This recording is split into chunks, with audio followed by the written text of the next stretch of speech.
때론 진지하고 때론 가벼운 이야기를 함께 나누기 위해 서로 다른 대학생들이 모였습니다. 일상의 끝이자 휴식의 시작인 금요일 밤, 우린 당신들의 금공강입니다.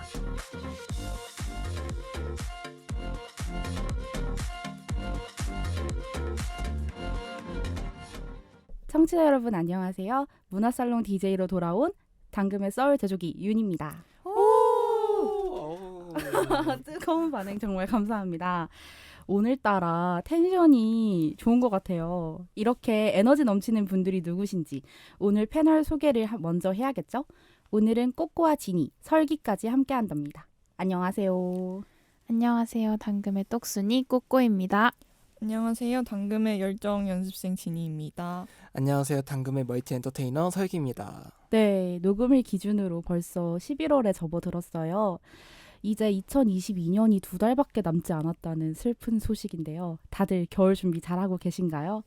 우리 패널 여러분들은 요즘 연말을 즐기는 자신만의 방법이 있는지, 있다면 무엇인지 한번 소개해 주실 수 있을까요? 일단 벌써 겨울이라는 게 네. 실감이 나지 않네요. 여러분 저희 지금 2023년까지 무려 60일도 남지 않았습니다. 어쩜 좋나요? 진짜 말도 안 저희 된다. 진짜 말도 안 되는 것 같은데 저는 뭐 2022년을 너무 알차게 살았기 때문에 딱히 겨울 준비까지를 해야 될까라고 생각을 하다가 겨울엔 그래도 놀아야지라는 생각으로 막 놀 계획을 지금 짜고 있는데 모르겠어요. 크리스마스를 올 연초에만 해도 나는 이번에는 무조건 크리스마스 이제 커플로 지내야겠다. 살면서 처음으로 커플로 지내봐야지 이랬는데 예 그렇습니다. 아직 모르잖아요. 맞아요. 아직 60 며칠? 60일이나 남았어요. 맞아. 예 그렇습니다. 자, 지니. 네, 저는 일단은 진짜 얼마 전에 저희가 가을을 어떻게 보내고 있는지 얘기했잖아요. 시간이 너무 빨리 갔는데 저도 막 사실 연말 준비라고 할 것까지는 없지만 저는 이제 날씨가 좀 추워지면은 향수를 겨울 날씨에 맞는 향수로 바꿔요. 뭐 새로 사는 건 아니고 향수 진짜 좋아하거든요. 그래서 네. 전 몇 개 없지만 있는 것 중에 조금 무거운 향수로 바꾸거든요. 그래서 그게 딱 이런 추운 날씨에만 딱 쓸 수 있는 그런 느낌이라서 그래서 약간 겨울을 기다리게 되는 것 같은데, 그리고 하나 더 하자면 제가 겨울바다 보러 가는 거를 좋아해서 아마 이번 겨울에 바다가 있는 곳에 여행을 갈 계획을 세우지 않을까 좋다. 생각합니다. 네 기왕 가실 거면 이 강원도 동해시로 한번 가보는 것도 나쁘지 않지 동해 않을까. 홍보대사. 알겠습니다. 네, 꼬꼬는 어떻게 지내고 있어요? 사실 연말이라는 게 믿기지가 않긴 한데 벌써 지금부터도 날씨가 진짜 많이 추워졌잖아요. 제가 원래는 추위를 많이 타는 편이 아닌데 작년부터 뭔가 추위를 많이 타게 되더라고요. 그래서 저는 연말을 되도록 집에 있는 편이긴 한데 집에 있으려면 재밌는 것들이 많아야 되잖아요. 그쵸? 그렇죠. 네. 그래서 최근에 만화책을 오. 좀 사려고 오. 찾아보고 있어요. 연말에 이불 안에서 만화책 보는 게 진짜 찐 행복이거든요. 그래서 이번 연말은 만화책과 함께 따뜻하게 즐기려고 합니다. 좋다. 좋네요. 이제 저 같은 경우는 연말을 물론 1년 내내지만 저는 술을 정말 좋아하기 때문에 또 코가 삐뚤어질 정도로 술을 마시지 않을까. 그리고 제가 호캉스를 정말 좋아하는 사람이거든요. 그래서 정말 서울에 있는 호텔 뿌시기를 막 하는데 이번 연말에도 아마 가지 않을까. 그래서 사실 예약을 해놨어요. 다음 주에 아마 갈 것 같은데 오. 가서 신나게 즐겨. 호캉스 가실 분들이 있으면 저한테 한번 물어보세요. 제가 정보가 꽤 많습니다. 오, 네. 참고하겠습니다. 네. 저도 굉장히 호캉스 좋아하는 편인데 오, 진짜요? 돈이 없어서 못 하고 있거든요. 호캉스는 돈이죠. 그러려고 돈 버는 거니까. 그렇죠. 네, 이렇게 생각보다 겨울을 즐기는 방법들이 다양하네요. 우리 당근 멤버들과 함께할 제 첫 번째 겨울이 벌써부터 기대가 됩니다. 자, 그럼 본격적으로 문화살롱으로 넘어가 볼까요? 오늘 문화살롱에서는 과연 어떤 주제로 이야기를 나눌지 궁금하시죠? 약간의 여담으로 이번 문화살롱 주제 녹음은 당근 멤버들 사이에서도 인기 폭발이었다고 하는데요. 이렇게 많은 공감을 받은 이번 주제, 과연 무엇인지 바로 만나볼까요? 조금만 기다려. 대학생들의 대학생에 의한 대학생을 위한 문화생활 백과사전. 문화살롱에 오신 여러분 환영합니다. 비양분이 오살롱.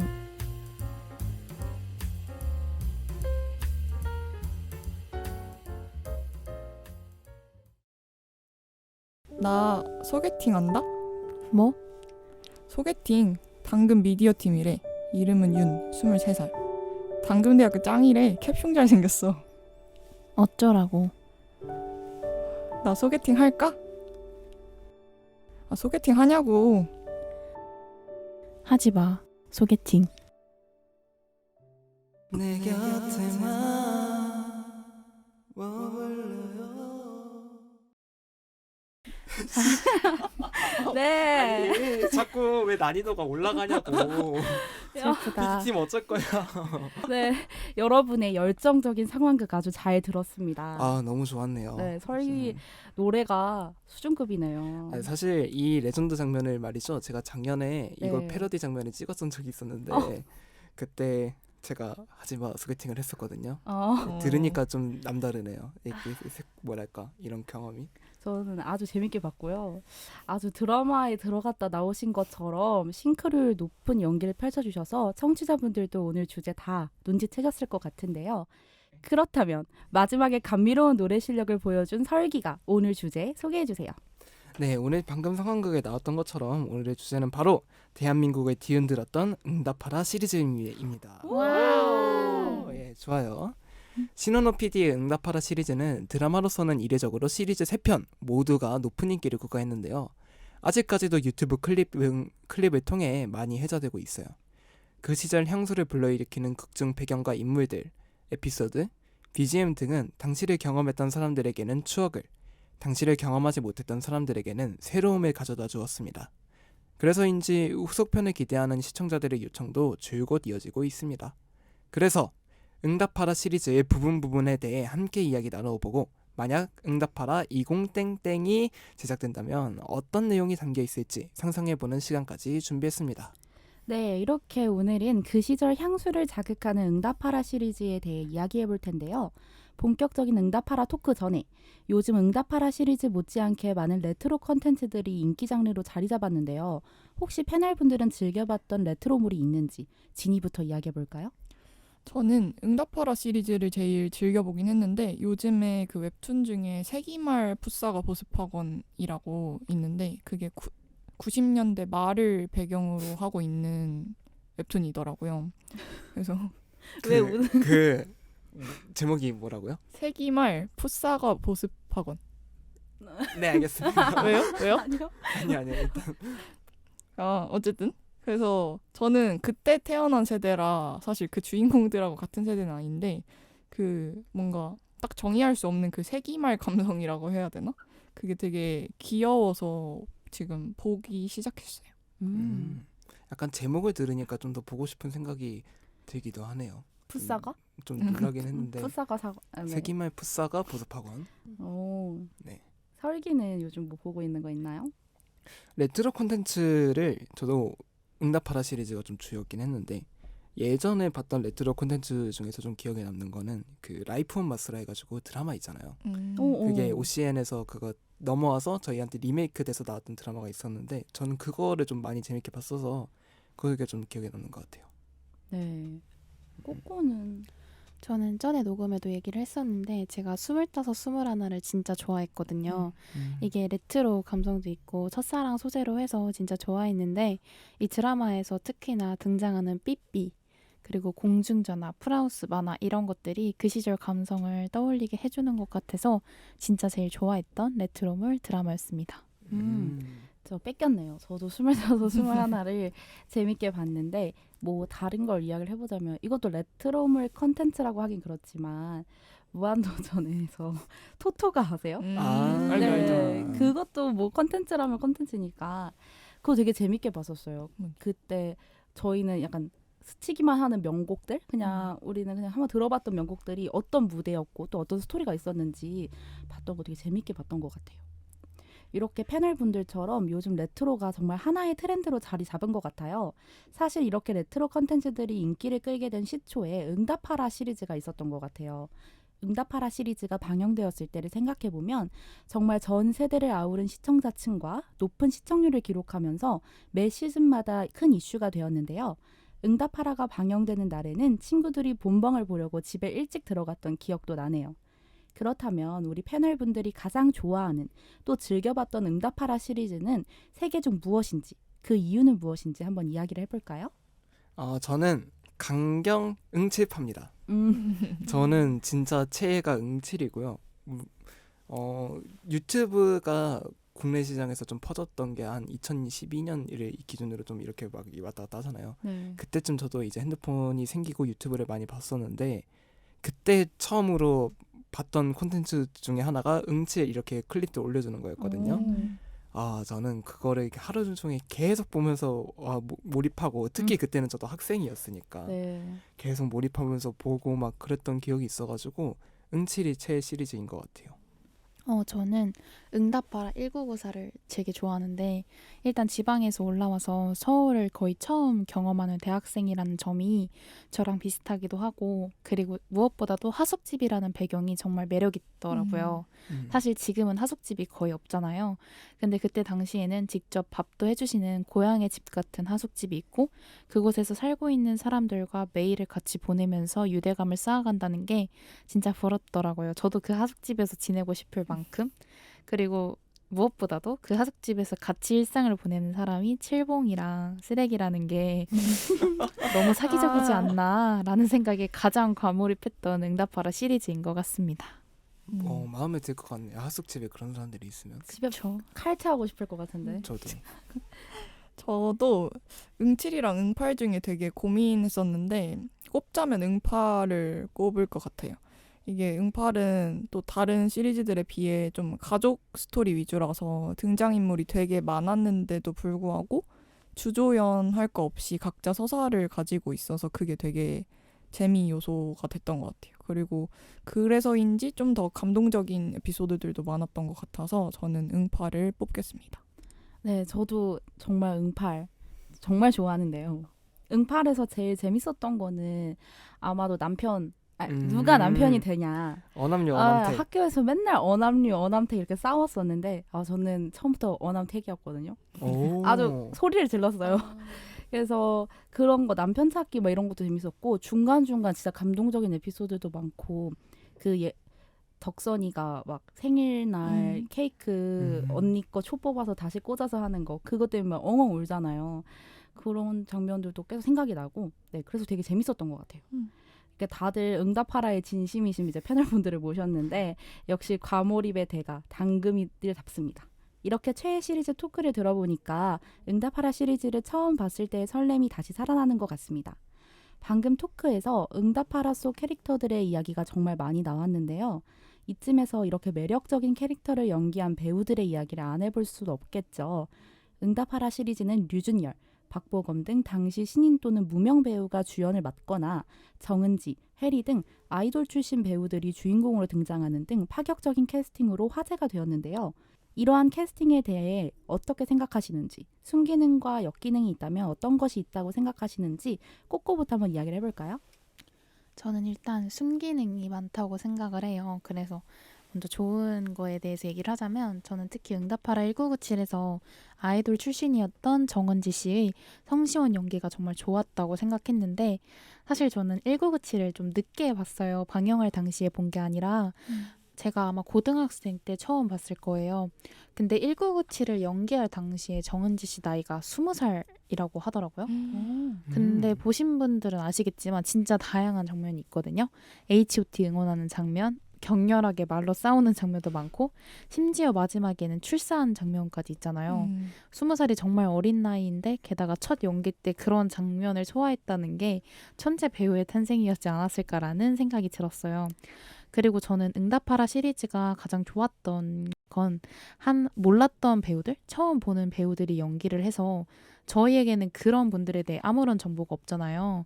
그래서인지 정말 그 시대의 사람이라고 생각하고 보게 되어서 더더욱 과몰입할 수 있는 순기능이 있다라고 생각하고 있습니다. 네, 정은지 배우 그 연기에 대해서 얘기를 하자면 저는 약간 아이돌 출신, 그러니까 제가 나쁜 거예요. 전 아이돌 출신에 대한 편견이 있어요. 그래서 제가 뮤지컬을 정말 좋아하잖아요. 그래서 뮤지컬 봤을 때 제가 정말 좋아하는 배우의 상대 역으로 정은지 배우가 캐스팅이 된 적이 있었어요. 노래를 잘하는 건 아는데 연기를 과연 잘할까? 이렇게 그냥 정말 선택지가 없어서 어쩔 수 없이 봐야겠다 이런 마음으로 갔는데 전 진짜 반하고 봤어요. 그때 음. 마스카라가 번지고 너무 울어가지고 마스크 안에 진짜 눈물이 고여 있을 정도로 진짜 연기를 잘하시더라고요. 그래서 응칠 재밌었던 것 같아요. 저는. 응칠 맞죠? 맞아요, 응칠. 네. 맞아요. 저도 꼬꼬랑 비슷하게 결과적으로 역기능은 딱히 없었던 것 같거든요. 왜냐면 아무래도 특히나 이제 아이돌 출신 배우에 대해서 사회적으로 고정관념들이 있잖아요. 그리고 그때는 특히 막 거의 10년 전이니까 더 선례가 없었던 시절이라서 되게 시끌시끌했던 기억이 나거든요. 그래서 저도 정은지 씨나 혜리 씨처럼 아이돌로서 이미지가 되게 강한 분들이 이제 주연으로 나온다고 하길래 그런 이미지 변신이 좀 어렵지 않을까 생각했는데 그런 우려들을 보란 듯이 다 뒤엎고 진짜 각자 배우로서 길을 시작할 수 있는 어떤 인생 역할을 찾았잖아요. 그래서 그 점에서 되게 순기능이었지 않나 생각을 하고 또 어떻게 보면은 대중문화 씬에 막 젊은 배우들이 신선한 젊은 배우들이 없다 막 이런 얘기들이 있는데 그때 이제 류진열 씨나 박보검 씨처럼 당시에 신인이거나 무명이었던 분들이 발굴되면서 어떻게 보면 대중문화 자체를 환기하는 어떤 스타 등용문의 역할도 하지 않았나 하고 생각합니다. 저도 약간 그 진이와의 의견이 좀 비슷한 게 이 스타 등용문이라는 게 지금 현 세대에는 뭐 딱히 생각나는 게 없잖아요. 뭐 최근에 좀 많이 그 배우가 그럼 신인 배우들이 떴다 이런 드라마 제가 생각나는 거는 그거밖에 없는 것 같은데 어하루나 이런 거. 근데 이제 이런 게 화제성은 높지만 막 시청률이 높았거나 그랬던 적은 없었단 말이죠. 그래서 저는 응답하라 시리즈가 이런 그런 스타 등용문의 역할을 해주는 게 참 고마운 게 응답하라 시리즈는 시청률도 잘 나오고 화제성도 높고 그러잖아요. 그러다 보니까 기회는 여기에밖에 없는 것 같아요. 지금 그렇게 그 신인이나 무명이나 이런 사람들이 진짜 전국민적 스타가 되는 길은 응답하라가 해주고 있는 게 아닌가 해가지고 약간 이런 거에 있어서는 순기능이자 좀 고마운 점이라고 볼 수 있는 것 같아요. 맞아요. 그 응답하라 이제 시리즈에 나온 배우들 뉴스 헤드라인이 대부분 누구누구의 재발견 이런 식으로 나오거나 아니면 뭐 신예 배우? 신예 배우란 말이 맞나요? 네, 신예 배우 이런 식으로 대중들에게 정말 많은 관심을 받는 것 같아요. 그리고 류준열 배우 같은 경우는 저는 응팔에서 처음 봤고 그다음에 이제 김정환 배우는 제가 알기로는 전 시리즈에서는 맞아요. 남자 주인공 남편 후보 맞아요. 중에 한 명이었잖아요. 응사에. 응사에서 맞아. 근데 이제 응팔에서는 류준열의 아버지로 나왔단 말이에요. 맞아요. 근데 이런 것도 정말 같은 배우가 어쩜 이렇게 다르게 보여줄 수 있는지 특히 저는 또 되게 재밌었던 거는 일단은 응답하라 시리즈는 엄마 아빠가 다 똑같잖아요. 그리고 또 매번 어떻게 다르게 이렇게 연기를 하는지 저는 그런 점에서 되게 재밌었고 또 다양한 배우들을 알 수 있어서 좋았던 것 같아요. 네, 이렇게 이야기를 해보니까 응답하라 시리즈의 캐릭터 하나하나가 정말 매력있고 개성이 있었다는 생각이 드는데요. 저희 모두 응답하라를 보면서 내 주위에도 저런 사람이 있지 않을까, 나도 저런 사랑을 하고 싶다 등등 정말 많은 공감을 했던 것 같아요. 하지만 아이러니하게도 응답하라 시리즈 속에 나오는 인물들도 벌어지는 사건들도 모두 저희가 아주 어렸을 때 혹은 태어나기도 전을 배경으로 하고 있는데요. 우리가 당시를 경험해보지 않은 세대임에도 불구하고 응답하라 시리즈에 열광하는 이유는 무엇일까요? 응답하라 시리즈가 전 세대에 걸쳐 인기를 끌 수 있었던 이유에 대해 이야기해봅시다. 진이, 어떻게 생각하세요? 제가 요새 전공 수업 중에서 이런 스토리에 대한 강의를 듣는데요. 교수님이 하시는 말씀이 스토리는 이제 기존의 진부함을 충실하게 따르되 기대를 어느 정도 벗어나는 약간의 신선함이 있을 때 대중성을 얻을 수 있다 이렇게 말씀하셨거든요. 그래서 저는 그런 점에서 응답하라 시리즈가 딱 적절한 예시라고 생각이 들었던 게 일단 기본적으로 로맨스 장르인 거잖아요. 네. 그리고 특히 또 다 가까운 친구 사이에서 연인으로 발전하는 이야기다 보니까 약간 그 한국인들이 열광하는 남녀 사이에 친구 있다 없다? 약간 이거랑 연결이 되면서 이제 누구나 딱 관심을 가질 수밖에 없는 그런 스토리였고 이제 거기다가 현대극에서는 볼 수 없는 시대적 배경이 나오니까 그게 오히려 저희처럼 그 세대를 겪어보지 않은 사람들에게는 이제 신선함으로 다가와서 그런 진부함과 신선함을 둘 다 잡은 두 마리 토끼를 잡은 드라마가 아닌가. 그래서 인기를 끌지 않았나 생각했습니다. 저도 이게 들고 오니까 확실히 진이랑 좀 비슷한 의견이 많은 것 같은데 일단 응답하라 시리즈가 당연히 그 시대를 보여주는 드라마고 그래서 좀 생소한 게 나오더라도 결국에는 똑같잖아요. 사는 게 그렇죠. 세대가 지나도 똑같은 내용이 반복이 되고 뭐 저희가 짝사랑을 안 해본 게 아니고 저희 부모님 세대가 짝사랑을 안 해본 것도 아니잖아요. 다 짝사랑을 하면서 자랐던 세대기도 하고 그 과정에서 겪어왔던 모든 것들이 다 저희에게는 경험으로 쌓여져 있는데 그 추억이 조금 신선하게 자극이 되는 것 같아서 그래서 이게 좀 전 세대에 걸쳐서 조금 공감이 가는 동시에 신선하게 다가오는 것 같아요. 그래서 저희 같은 세대가 그걸 겪지 않아도 저희가 지금 겪고 있는 거를 조금 색다르게 보여주는 거기 때문에 그게 참신함과 공감을 동시에 잡을 수 있는 거고 그게 윗세대로 가면 아 그때 그랬었지로 가는 게 돼가지고 이게 조금 전 세대로 많이 조금 인기를 얻게 되지 않았나라는 생각이 드네요. 맞아요. 저는 응답하라 시리즈가 인기 있는 이유가 간질간질함이라고 생각하거든요. 그 특유의 레트로 감성의 간질간질함이 있어요. 예를 들어서 지금은 전화 한 통 하는 거 진짜 쉬운데 그 당시에는 삐삐 보고 공중전화 기다리고 그래서 음성을 듣고 그렇게 연락을 했었잖아요. 그런 과정 자체가 몽글몽글한 감성을 일으키는 것 같아요. 얼마나 초조하겠어요. 썸 타는 사람들이. 뭐 되게 긴장도 하고 초조해하고 막 그랬을 것 같은데 그런 점들이 로맨스 자체에 많이 몰입할 수 있게 해주더라고요. 그리고 전 세대의 인기를 끌었던 이유는 그 시대적인 요소도 분명히 존재하지만 설레고 예측할 수 없는 로맨스 스토리도 한몫하지 않았나 싶은데 이 세 개의 시리즈 모두 끝까지 여주인공의 남편을 숨겼잖아요. 그래서인지 그걸 추측하고 내가 좋아하는 주인공이 됐으면 좋겠다라는 생각을 전 세대가 가지고 봐서 많은 사람들이 열광할 수 있지 않았나 싶습니다. 맞아요.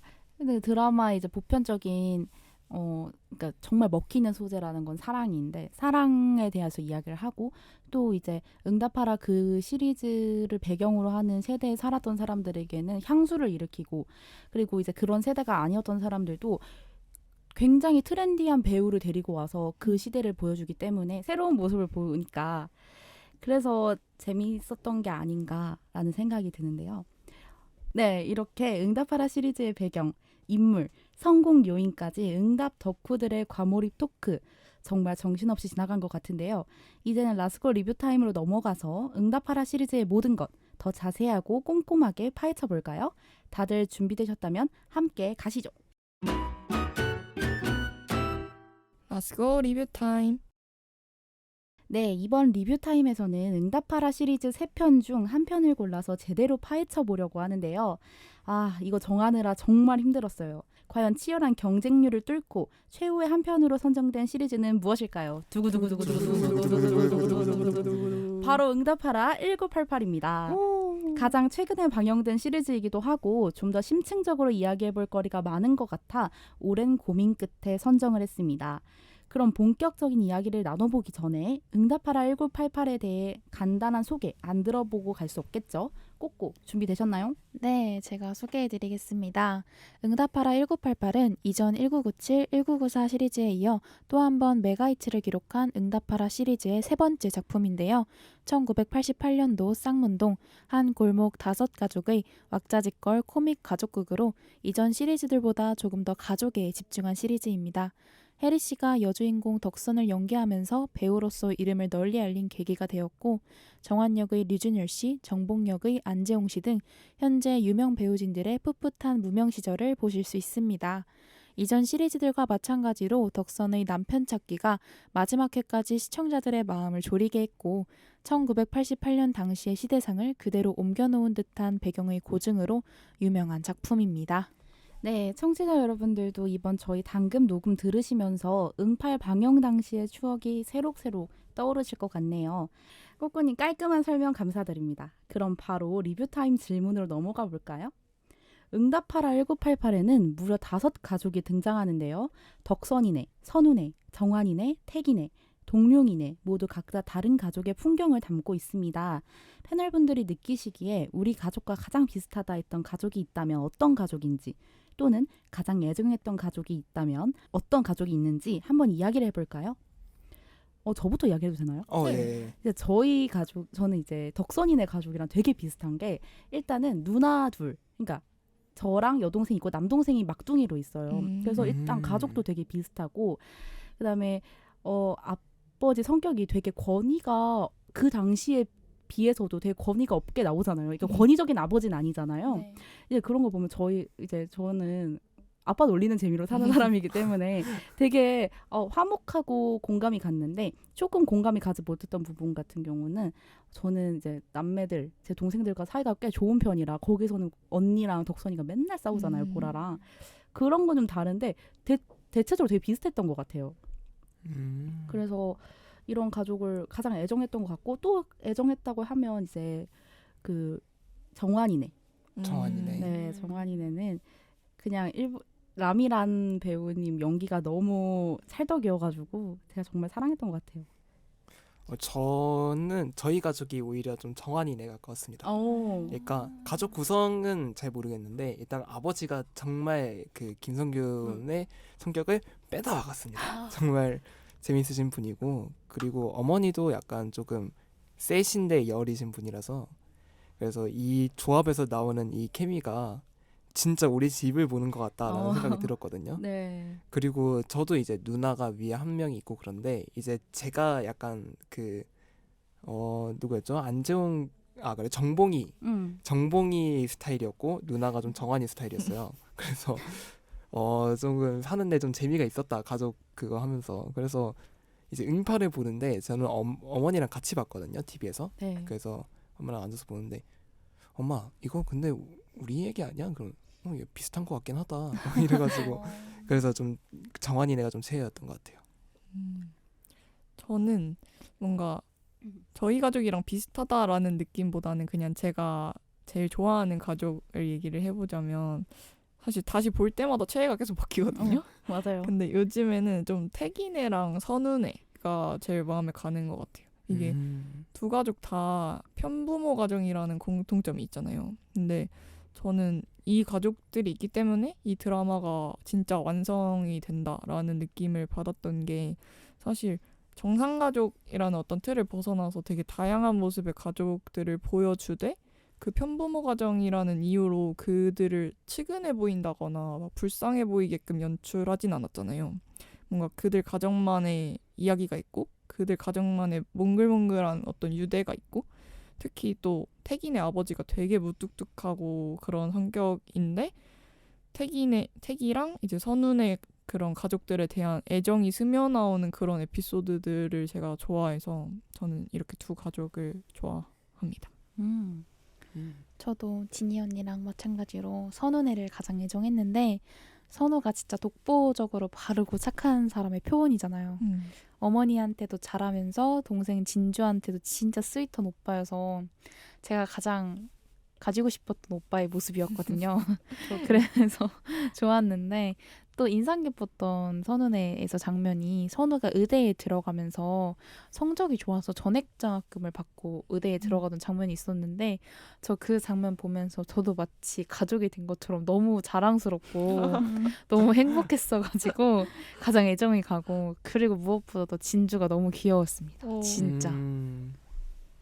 진짜 너무 귀여웠어요 진주. 네. 약간 신스틸러? 맞아요. 진짜 신스틸러. 네. 응답하라 1988 속 가장 애정이 가거나 재밌게 봤던 에피소드가 있으신가요? 저는 꼽으라면 무조건 하나 있습니다. 어떤? 저는 18화예요. 18화가 뭐지? 그 되게 가슴 아픈데 어남류였던 사람들의 마음을 다 부숴버렸던 그거. 야 뻥이야. 그건가? 뻥이야. 맞아요. 네. 그거예요. 제가 어남류였단 말이에요. 모시는 거 아니죠? 제가 어남류였다고. 그걸 보면서 이게 참 이게 그때는 잘 몰랐거든요. 그때는 불쌍해로 끝났는데 제가 좀 나이가 차고 어느 정도 그런 좀 경험을 하고 다시 보니까 그것만큼 슬픈 에피소드가 없더라고요.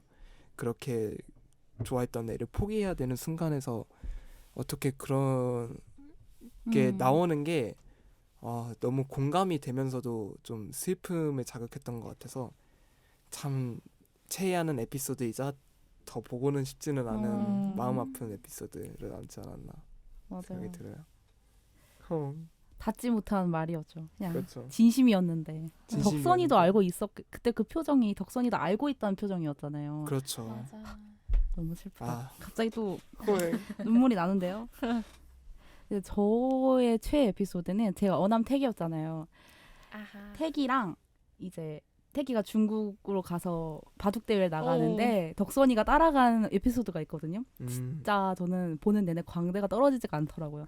저는 그것만 돌려볼 때도 있어요. 그 막 전기장판 깔아주고 덕선이가 막 챙겨줬던 거. 그다음에 중국 지배인이랑 바디랭귀지로 막 얘기했던 거.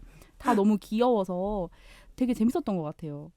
또 맞아요. 다른 분들은 있으신가요? 전 이제 어남택 어남류 얘기를 하셨으니까 좀 다른 에피소드를 꼽아보자면 네. 저는 이거 제가 어제 다시 본 에피소드라서 이거 얘기하는 건데 따끈따끈하다. 그 택이 비행기 사고 난 줄 알고 아, 있었어요. 그 뉴스에 왜 뭐 어디로 가는 비행기가 뭐 추락했다 이런 맞아. 뉴스가 떴는데 이제 태기네 아버지가 저기에 태기가 타 있는 거 아니냐고 생각을 해서 진짜 막 경황 없이 막 진짜 땀을 뻘뻘 흘리고 막 사자오를 지르면서 집안을 막 뒤지잖아요. 그리고 이제 그 코치한테 딱 전화해가지고 막 소리 지르면서 태기 거기 잘 있냐고 있는지 계속 확인하잖아요. 근데 딱 태기는 너무 평화롭게 이렇게 뽀송뽀송하게 딱 씻고 나와서 전화 딱 받아가지고 아빠 이렇게 하고 그 태기네 아버지는 또 아무 일 없었다는 것처럼 그냥 평소처럼 딱 통화하고 딱 끊는데 그 끊고 나서도 막 손 떨리고 막 그 땀 나고 이런 그 일련의 그 장면들이 진짜 너무 그냥 울어 이렇게 말하는 장면인 것 같아가지고 진짜 보면서 울었거든요. 그래서 그게 너무 감동적이어서 기억이 납니다. 맞아요. 너무 부성애를 잘 표현해준 맞아. 그거라서 저도 그거는 되게 기억에 남았던 것 같아요. 볼 때마다 눈물 스위치. 진짜. 꼬꼬는 그러면 어떤 에피소드를 좋아하셨나요? 저는 항상 응답하라 시리즈가 첫 화에서 그 매력이 잘 아. 드러난다고 생각을 해요. 밥 먹어. 저는 그 중에서도 88 올림픽 피켓걸이 되기 위한 덕선이의 노력이 조금 많이 기억이 남는데 왜냐하면 이 에피소드가 기승전결이 진짜 좋다고 생각을 했어요. 사실 덕선이가 피켓걸 되기 위해서 진짜 열심히 노력했는데 그 나라가 불참한다는 뉴스가 떴잖아요. 저도 진짜 그거 보면서 가슴이 쿵 하고 떨어졌었거든요. 그리고 그 와중에 항상 언니인 보라와 자신의 생일을 같이 챙겨주는 것에 대한 울분을 터트리는 그 장면도 있어서 진짜 덕선이의 슬픔과 서러움이 잘 느껴졌었는데 다행히도 다른 나라의 피켓걸을 맡게 돼서 딱 88 올림픽 으로 TV에 나오는 모습을 보고 저도 같이 가슴이 뜨거워졌던 기억이 있어요. 그리고 그때 딱 손에 손 잡고 아시죠? 아. 그 노래 그게 나와서 완전 감정 극대화 나도 저때 살고 싶다라는 진짜. 그런 생각을 했어서 가장 재밌게 봤던 에피소드이지 않을까 싶습니다. 그 진짜 응답하라 시리즈는 모든 시리즈가 그렇지만 첫 화에서 그걸 다 깔고 가는 것 같아요. 1화, 2화에서 그 분위기를 이미 싹 깔고 맞아요. 이제 그 시대에 우리가 들어가면 이제 그 뒤로부터 눈물 주르륵 맞아. 진짜 그 아까 꼬꼬가 나도 그 시대 살고 싶다 이런 말이 있었는데 저도 그 생각했어요. 너무 낭만이 가득 찬 세대 아닌가. 지금은 너무 그때 당시에 어려웠던 걸 너무 쉽게 하지 않나 이런 생각도 많이 했었거든요. 그러면 이제 응답하라 1988은 당시 시대의 향수를 불러일으키는 실감나는 고증들로 또 극찬을 받았잖아요. 그렇다면 당금이들이 뽑은 응팔의 향수 자극 포인트에는 무엇이 있을지 한번 말해볼까요? 저는 OST였던 것 같아요. 그렇죠. 응팔 OST는 응팔 얘기하면 OST 꼭 빼놓을 수가 없잖아요. 이게 다 맞아요. 리메이크 곡인데 이게 그 구성도 약간 리메이크 가수 짜놓은 구성도 막 하지 않았어요. 그냥 유명한 사람 한 게 아니라 그 감성을 살릴 수 있는 사람으로 적재적소에 다 꽂아가면서 막 이렇게 하다 보니까 진짜. 이게 그 시절 감성을 끌어온과 동시에 뭔가 조금 더 분위기를 고조시키는 현대적인 그런 거를 더 추가를 해놓으니까 이제 그 노래만 들으면 이제 맞다 그 에피소드 눈물 이렇게 되는 것 같아서 그 OST가 좀 더 향수 자극 포인트가 아니었을까 싶어요. 네. 맞아요. 저도 OST 얘기하려고 했었거든요. 저는 특히 응파라면 아까 설기가 불렀던 그 소녀. 그게 진짜 그 당시에도 이문세 씨 노래잖아요. 맞아요. 원곡이. 그 이문세 씨의 존재감을 떠올리게 하면서도 그때 시대를 떠올리게 하면서도 또 오혁 씨의 그 색깔로 딱 그 감성을 풀어냈다는 게 되게 인상적이었고 그리고 걱정 말아요 그대 그 노래도 진짜 명곡, 그치, 명곡 명곡이죠. 투성이다. 그리고 너무 그 딱 눈물 자극하는 포인트인 장면들에 딱 나와가지고 항상 이제 어머니가 우시고 걱정 말아요. 그리고 또 뭔가 이게 또 다른 향수를 자극하는 거는 그 쌍문동은 그 골목에 집들이 모여 있잖아요. 뭔가 그게 약간 우리 어릴 때도 뭔가 같은 아파트 라인 친구들 같이 놀고 막 같이 놀이터 내려가서 놀면 엄마가 위에서 밥 먹어 막 이런 거 많이 있잖아요. 그래서 뭔가 그 장면들이 저한테도 향수 자극이 되는 것 같아요. 그때 당시도 있지만. 이제 제가 생각하는 이제 향수 자극, 물론 제 향수는 아니겠지만 진주가 아까 신스틸러라고 얘기했잖아요. 진주가 중간중간 먹는 간식들이 있어요. 아. 그런 것들이 하나하나가 뭔가 딱 그 시대에 꼬맹이들이 좋아했던 불량식품들 아니 뭐 그런 간식들 같은 거 그다음에 이제 가나 초콜릿이어도 초콜릿 그 포장지가 그때 당시 패키지고 이런 소품들이 저는 진짜 향수를 불러일으켰다 생각하거든요. 꼬꼬는 어떻게 생각하세요? 근데 저도 약간 비슷한데 저는 응팔에서 TV CF가 아. 향수를 일으켰다 생각하는데 실제로 응팔은 다른 시리즈에 비해서 광고 내용이나 광고 그런 목소리로 다음 장면이 전환되는 그런 경우도 많았거든요. 저는 브라보콘, 뭐 가나 초콜릿, 사랑해요 밀키스 이런 거 지금과는 좀 다른 브랜드의 모습들이기도 하고 이런 CF들의 그때 당시 제품 가격이 적혀 있는데 100원, 200원 이런 식이에요.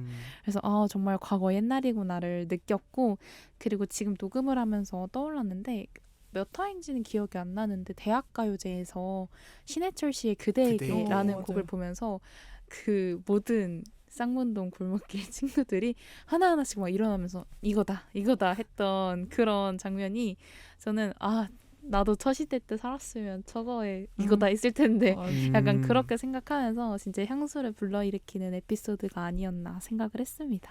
맞아요. 저희 아버지도 이제 그 세대다 보니까 저희 아버지가 그때 대학생에 났던 세대다 보니까 아버지한테 제가 여쭤봤었어요.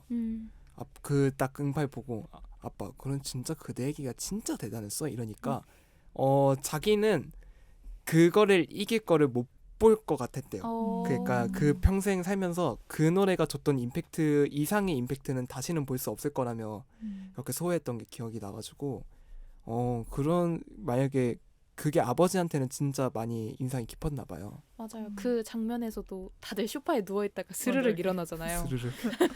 막 이거야 이러고 진짜 완전 임팩트가 컸던 그런 포인트 같긴 해요.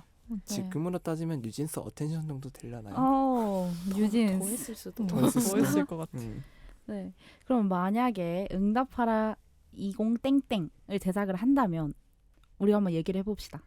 몇 년도가 좋을까요? 몇 년도? 저는 일단은 제가 좋아했던 드라마 궁 아세요? 알죠. 네, 궁이나 꽃보다 남자. 근데 약간 좀 이게 그 텀이 차이가 있는데 텀이 있는데 뭔가 궁 그때 당시 그 느낌들 생각하면 2006년. 2006년. 근데 2006년 또 애매하잖아요. 그래서 제일 많이 나오는 게 2002년이잖아요. 맞아요. 월드컵이 맞아요. 있고 뭐 대장금 드라마 대장금 있었고 뭐 그랬던 시기 하면 2002년? 근데 저는 공감 못할 것 같아요. 응애응애 시절이어가지고 저도. 맞아요. 이게 현실성 높은 거는 2002인 것 진짜. 같은데 우리는 또 공감을 못할 네. 수도 있는. 근데 네, 2006도 사실 뭐랄까 좀 멀어요 이제 슬슬. 뭐 생각해보면 지금 2022년인데 2022년인데 그래서 2006 진짜 우리 초등학교 때 막 언니들이 그 패션 있잖아요. 맞아요. 그 그렇죠. 꽃보다 남자 패션. 맞아. 그렇죠. 근데 그 뭐 디카 갖고 다니고 그 그런 거- 싸이월드. 싸이월드 이런 거 보면 되게 재밌을 것 같아요. 네, 팬클럽도 나올 수 있어요. 그때 한참 그 시대잖아요. 동방신기. 동방신기. 맞아요. 슈퍼주니어. 그렇죠.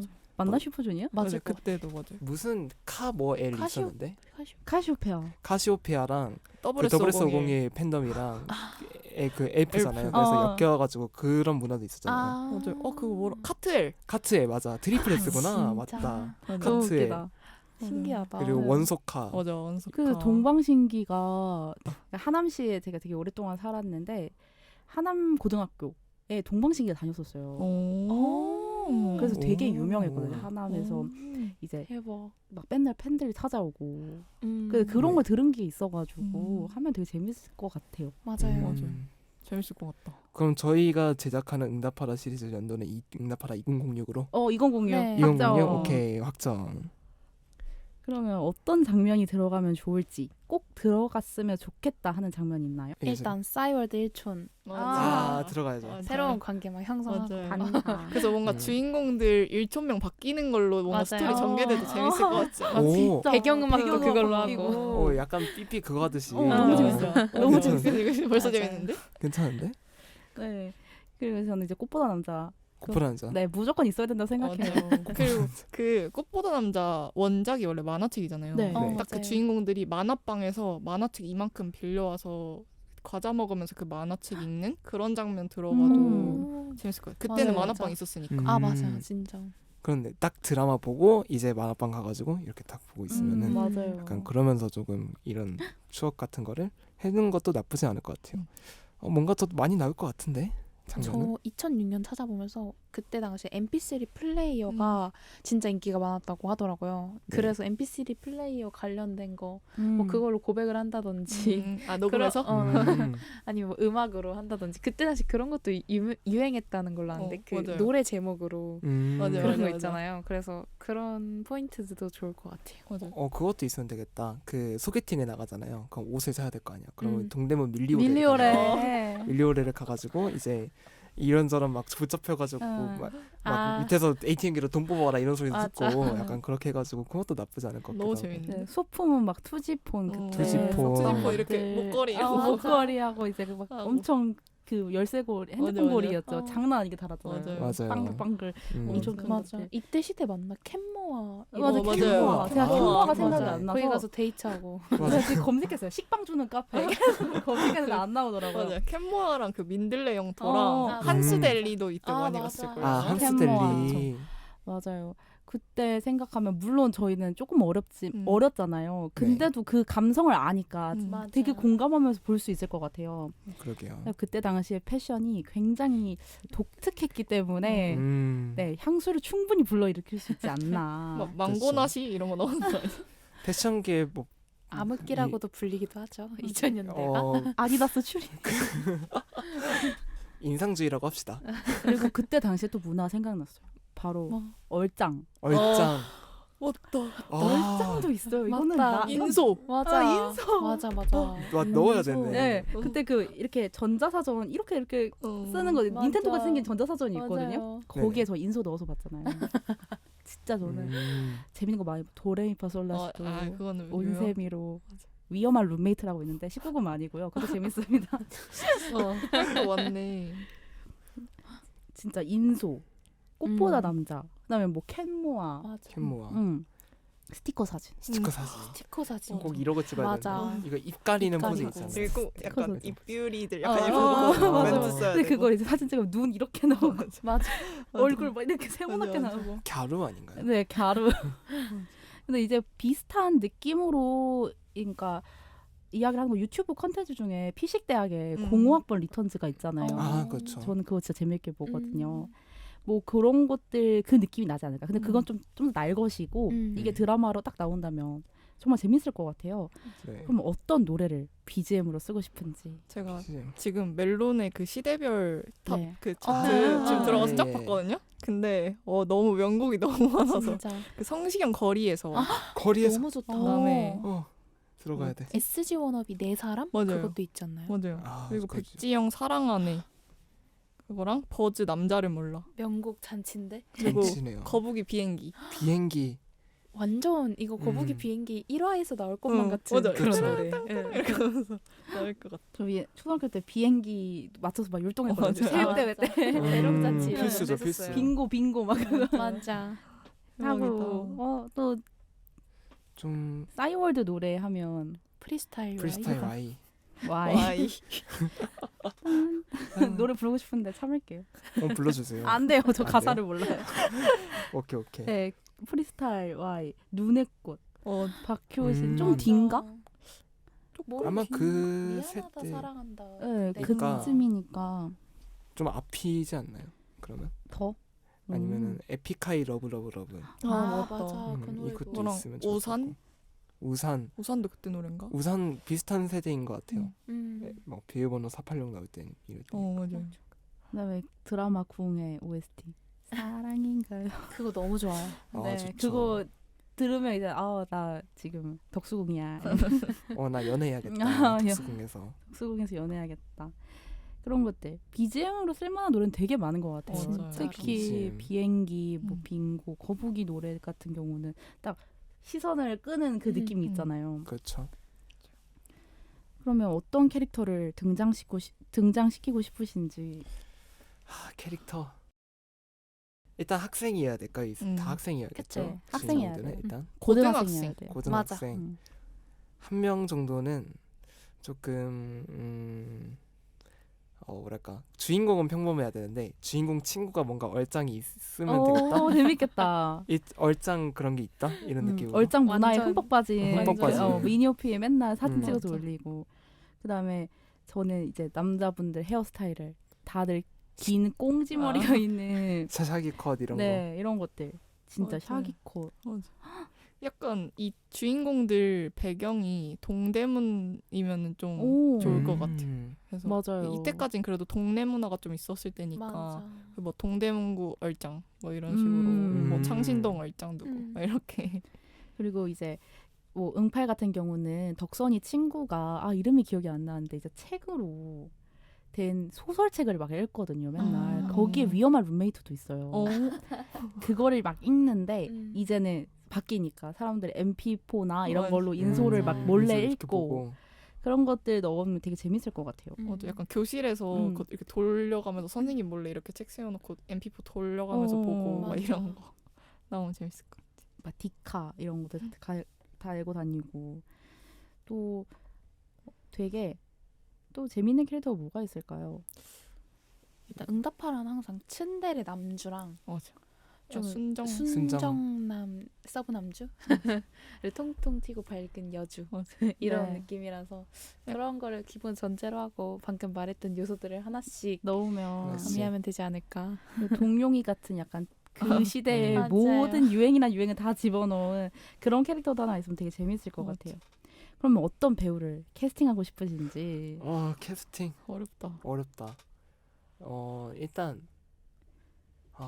유행 그 약간 츤데레 남주는 저는 최현욱. 최현욱? 오. 좋지. 츤데레 남주는 최현욱 배우님 좋은 것 같고 다정하고 막 이렇게 따뜻한 남자. 다정 따뜻. 저는 약간 공명 아세요? 공명도 공명도 괜찮아. 약간 딱 좋아하시는 그런 어떻게 느낌? 하시고. 음. 공명 깔끔하고 뭔가 깨끗한 느낌. 그리고 이제 뭔가 여자 배우는 이제 주인공 같은 경우는 그 시대에 되게 예쁘다고 생각했던 그런 것들 있잖아요. 미의 기준이라고 하면 맞아. 왕눈, 하얀 피부 막 이런 것들 있으니까 뭔가 그때 메이크업이나 그런 스타일링이 제일 잘 어울리는 사람이었으면 좋겠거든요. 그래서 제가 생각해본 거 아이돌 중에서는 뭔가 그런 얼굴 그 누가? 엠믹스의 이름이 갑자기 까먹었어요. 설윤인가요? 아니에요. 혜원? 혜원. 혜원? 혜원. 혜원? 네, 아. 정말 눈땡글, 얼굴 막 하얗고. 괜찮다.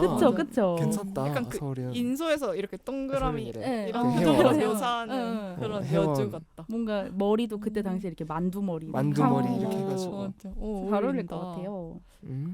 괜찮은데요? 그렇죠. 저도 아이돌인데 저는 약간 그걸 재미있게 봤거든요. 이름이 생각이 안 나. 맞아. 지구오락실. 지고락시. 거기서 Y2K 옷 입은 안유진 씨 아. 진짜 안유진. 재미가 와서 약간 밝고 통통한 이미지잖아요. 네. 그래서 뭔가 만약에 배우를 하시게 된다면 안유진 씨도 괜찮을 것 같아요. 맞아. 어울릴 것 같아.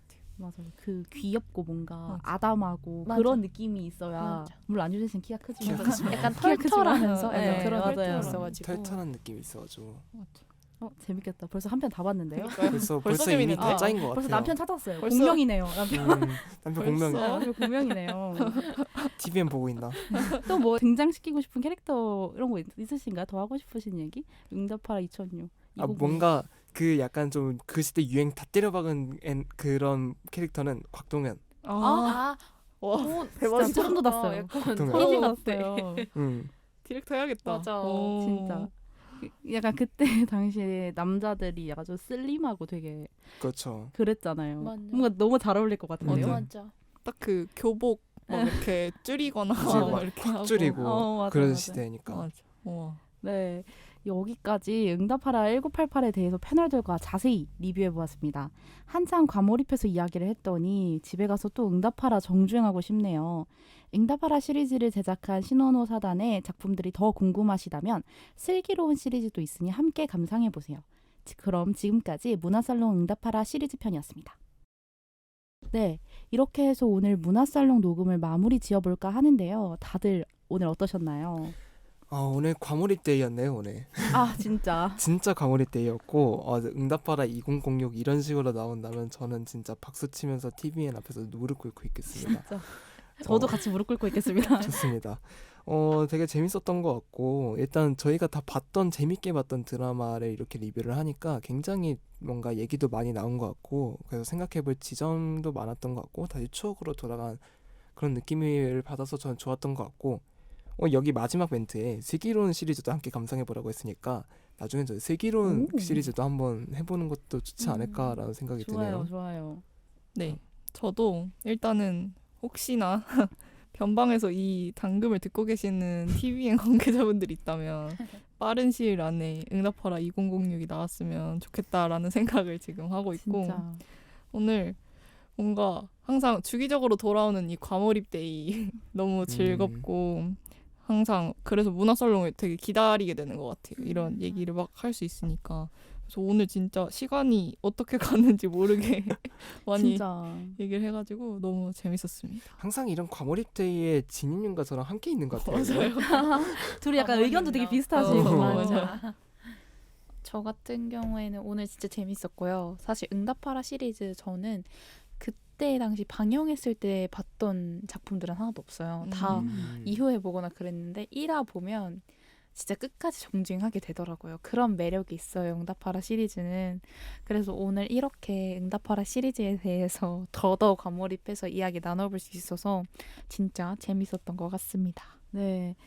이맘때쯤이면 저도 응파를 또 보거든요.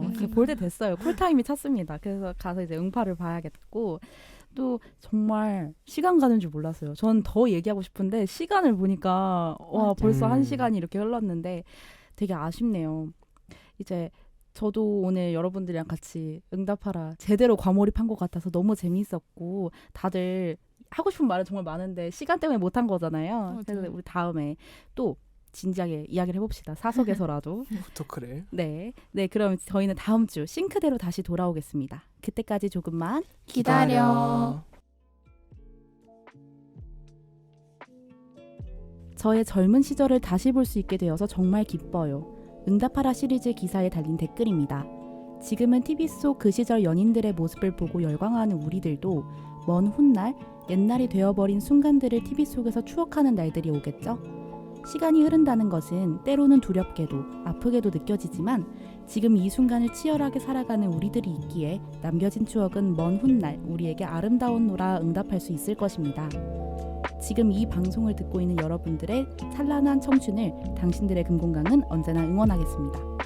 지금까지 대본의 홍시, DJ의 윤, 패널의 설기. 꼬꼬 진이었습니다. 일상의 끝이자 휴식의 시작인 금요일 밤 당신들의 금공강은 다음 주에 다시 돌아올게요. 안녕.